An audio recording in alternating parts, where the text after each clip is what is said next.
జగనన్న గారు ముఖ్యమంత్రి అయ్యారు. జగనన్న గారు ప్రతిపక్ష నాయకుడిగా ఉన్నప్పుడు ఉద్యమాలు చేశాడు, నిరాహార దీక్షలు కూడా చేశాడు. ఆఖరికి మూకుమ్మడిగా రాజీనామాలు చేద్దాం, ప్రత్యేక హోదా ఎందుకు రాదో అని చంద్రబాబు గారిని సవాలు కూడా చేశారు.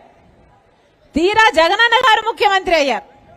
జగనన్న గారు ముఖ్యమంత్రి అయ్యాక ఒక్కసారైనా ప్రత్యేక హోదా గురించి ఒక్క నిజమైన ఉద్యమమైనా చేశారా? ఒక్క నిజమైన ఉద్యమం చేయలేదు. పోనీ ప్రత్యేక హోదా మనకు రాలేదు. పోలవరం ప్రాజెక్టు 90% నిధులు కేంద్రం ఇచ్చి, కేంద్రమే పర్మిషన్లు తెచ్చి, కేంద్రమే కట్టాల్సిన ప్రాజెక్టు, 20 లక్షల ఎకరాలకు నీళ్లిచ్చే ప్రాజెక్టు, ఈ తుని నియోజకవర్గంలో కూడా 1,00,000 ఎకరాలకు నీళ్లిచ్చే ప్రాజెక్టు. పోనీ పోలవరం ప్రాజెక్ట్ అయినా బీజేపీతో వీళ్ళు సాధించుకున్నారా? అటు చంద్రబాబు అయినా ఇటు జగన్ రెడ్డి గారైనా అంటే ఒక్కటి కూడా పోలవరం కూడా సాధించుకోలేదు. తీరా చూస్తే రాజధాని ఎక్కడుంది? రాజధాని ఉందా? చంద్రబాబు గారేమో అమరావతి రాజధాని అంటారు. సింగపూర్ లాగా తయారు చేస్తాను అని 3D గ్రాఫిక్స్ చూపిస్తాడు. జగన్మోహన్ రెడ్డి గారేమో ఒకటి సరిపోదు, మనకు 3 ఉండాలి అంటారు.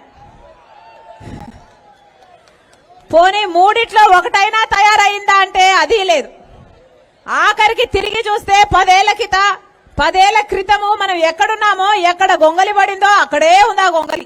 ఆడదాం ఆంధ్రాకి కేటాయించినటువంటి బడ్జెట్ ఎంత? ఆ బడ్జెట్కు సరిపోయినన్ని పరికరాలు ఇచ్చినామా లేదా? క్యాష్ ఇన్సెంటివ్స్, మన ప్రైజ్ మనీలు ఇచ్చినామా లేదా?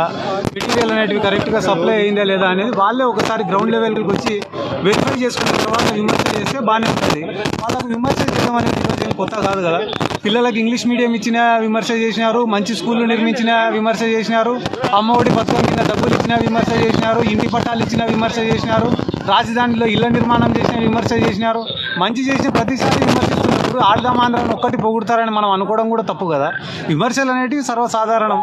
కానీ ఇన్ని కార్యక్రమాలు చేసినప్పుడు, ఇన్ని లక్షల కోట్లు ప్రజల అకౌంట్లలో చేసినప్పుడు విమర్శలే కాకుండా కనీసం ఒక్క రోజన్నా ప్రభుత్వాన్ని కానీ వాళ్ళు పొగిడింటే వాళ్ళ విమర్శలకు కూడా ఒక అర్థము, ఒక అందం ఉండేది. సరే చెప్పండి, ఈ పొత్తుల గురించి ఏమంటారు? ఈరోజు జనసేన టీడీపీ కలిసింది, మరికొన్ని పార్టీలు కూడా కలుస్తాయనే ఒక రూమర్స్ కావచ్చు, వాస్తవాలు ఉంటున్నాయి.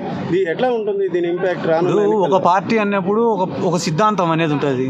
ఒక్కొక్క పార్టీ ఒక్కొక్క సిద్ధాంతం ఉంటుంది. రాజశేఖర రెడ్డి గారి ఆశయాలను సాధించడానికి ఒక పార్టీ పుట్టింటుంది. ఇట్లా ఒక్కొక్క సిద్ధాంతంతో ఒక్కొక్క పార్టీ పుట్టింటుంది. ఏ సిద్ధాంతం కోసం వీళ్ళిద్దరు ఏకమైనారో వాళ్ళకే క్లారిటీ లేదు.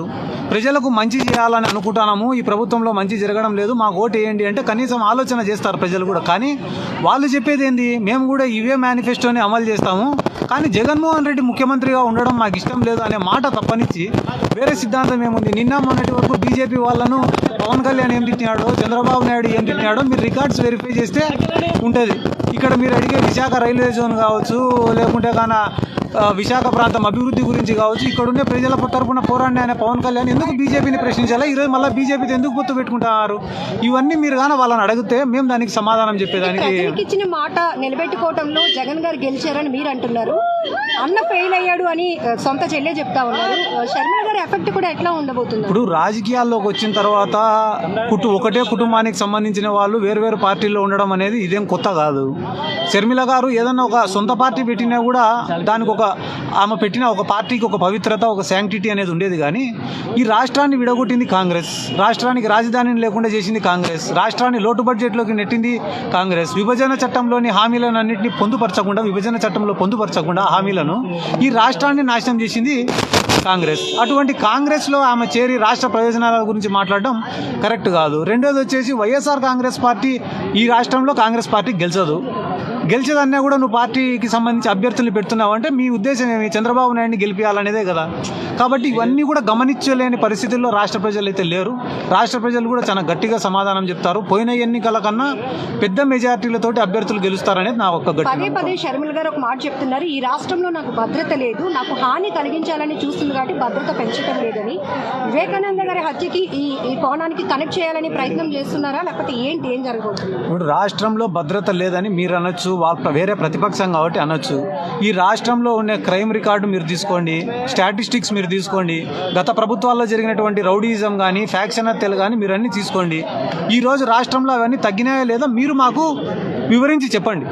ప్రచారం చేయడం వేరు, వాస్తవాలు వేరు. వాళ్ళు ఏమన్నా మాట్లాడచ్చు. మాకు అది వేరే పార్టీలో ఉన్నారు, మాకు అపోజిషన్ వాళ్ళు కాబట్టి మమ్మల్ని డ్యామేజ్ చేయాలనే ఉద్దేశంతో, జగన్ సార్ పైన బురద చల్లాలనే ఉద్దేశంతో ఏమైనా మాట్లాడచ్చు. కాబట్టి వాటిని పార్టీలు కలిసి వస్తున్నాయి. ఈ వార్ ఎలా ఉండబోతోంది? ఎన్ని సీట్లతో గెలిచే అవకాశం ఉందనుకుంటున్నారు? నాకు తెలిసినంత వరకు నేను తిరిగిన పల్లెల వరకు ఒక్కొక్క పల్లెకు ఒక సచివాలయం పరిధిలో 15 కోట్ల రూపాయలు 20 కోట్ల రూపాయలు డబ్బులు ఇవ్వడమే కాకుండా సచివాలయాలు, ఆర్బీకేలు, హెల్త్ సెంటర్లు, మినీ గోడౌన్లు, నాడు నేడు కింద స్కూళ్ళ డెవలప్మెంట్, ఇవి కాకుండా రోడ్లు, డ్రైన్లు, కల్వర్ట్లు, ఇవి కాకుండా గ్రామానికి సంబంధించి లోకల్ ఇష్యూస్ ఏమైనా ఉంటే వాటిని సాల్వ్ చేయడము, ఇట్లా ఇన్ని కార్యక్రమాలు చేసినప్పుడు ఒక్కొక్క ఇంటికి ఇంత లబ్ధి జరిగినప్పుడు క్రాప్ ఇన్సూరెన్స్లో, రైతు భరోసా పథకము, పెన్షన్లు 3,000 రూపాయలు, ఇన్ని వర్గాలకు ఇంత న్యాయం జరుగుతున్నప్పుడు, అది కళ్ళ ముందర కనిపిస్తున్నప్పుడు ప్రజలు మళ్ళా ఎవరికి ఓటేస్తారనే డిస్కషన్ పెట్టడమే తప్పు కదా అనేది నా యొక్క భావన. ఫైనల్ గా చెప్పండి సార్, శాప్ చైర్మన్ గా ఉన్నారు, జగన్ గారిలో మీరు చూసిన అంటే ఆయన ఇప్పుడు టీడీపీలో లేడా? ఏ పార్టీలో ఉన్నాడు? ఇప్పుడు ఒక పార్టీలో ఉండే వ్యక్తుల గురించి మనం మాట్లాడచ్చు, కానీ గడిచిన 4 సంవత్సరాలలో బీజేపీ అయిపోయింది, కాంగ్రెస్ అయిపోయింది, టీడీపీ అయిపోయింది, మళ్ళా తిరిగి టీడీపీలోకి వస్తున్నాడు. ఆయన మోడీని తిట్టని మాటలు లేవు, ఆయన సోనియా గాంధీని తిట్టని మాటలు లేవు, ఆయన చంద్రబాబు నాయుడిని తిట్టని మాటలు లేవు, ఆయన లోకేష్ని తిట్టని మాటలు లేవు. ఆయన మళ్ళీ ఈరోజు టీడీపీలోకి వస్తే ఆయన నాయకత్వాన్ని నమ్ముతారు ప్రజలని అనుకోవడం అవివేకం. కాబట్టి రాష్ట్ర స్థాయిలో అన్ని పార్టీలు ఎట కలుస్తున్నాయి, నందికొట్కూరులో కూడా అన్ని పార్టీలు కలుస్తాయి. దానికి ఆ ఎన్నికకు మేము సిద్ధంగా ఉన్నాం. పాలిటిక్స్ లో స్ట్రగుల్ టు సక్సెస్ అని ఇందాక మీరు ఒక గ్రేట్ వర్డ్స్ చెప్పుకొని వచ్చారు.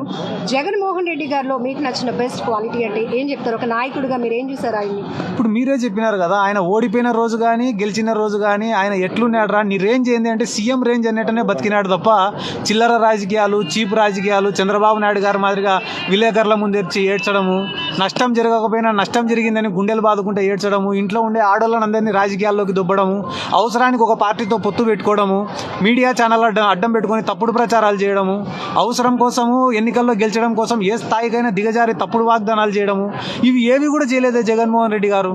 ఈ రోజుటికి కూడా మా పార్టీకి సంబంధించిన వాళ్ళు ఎంతమంది పోయి సార్ రైతు రుణమాఫీ అని చెప్పి 1 లక్ష రూపాయలు, 1,50,000, 2 లక్షల రూపాయలు ప్రకటించు సార్, మళ్ళా 175 మీరు చెప్పిన స్లోగానే నిజమవుతుంది అని చెప్తే కూడా ఆచరణకు సాధ్యమయ్యేటివి మాత్రమే నేను చెప్తా తప్ప అబద్ధం చెప్పను. అంత కమిట్మెంట్ ఉండే లీడర్ ఉన్నప్పుడు అంతకు మించిన క్వాలిటీ ఆయన నుంచి మేమేం నేర్చుకోవాలా?